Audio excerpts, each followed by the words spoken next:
What happens inside your body when you stop breathing? It doesn't take long before things start to change.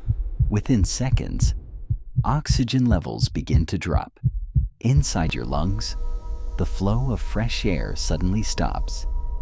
The oxygen that was once entering your bloodstream is no longer there, and your body notices immediately.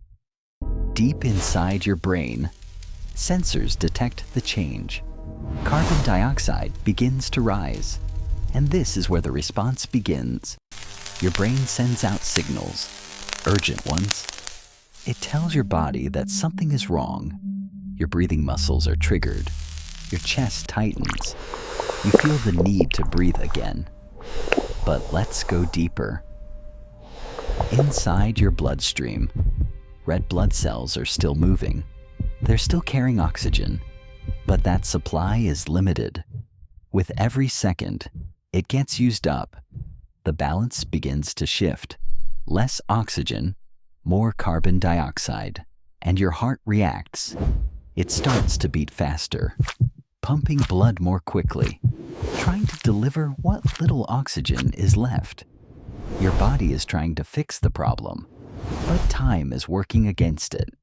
Inside your brain, activity increases. Neurons begin firing more intensely. Signals are sent across your nervous system. You may feel restless. Your body is trying to force you to act, to breathe, to restore balance, because without oxygen, cells cannot produce energy. And without energy, nothing works. Your muscles weaken, your coordination starts to fade, and your brain, the most sensitive organ, begins to struggle. But here's the important part. Your body doesn't give up easily. It has built-in systems designed to protect you.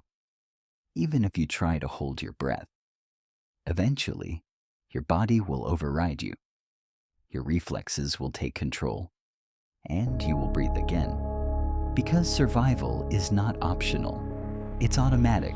And right now, as you sit here, your body is constantly working to make sure that never stops.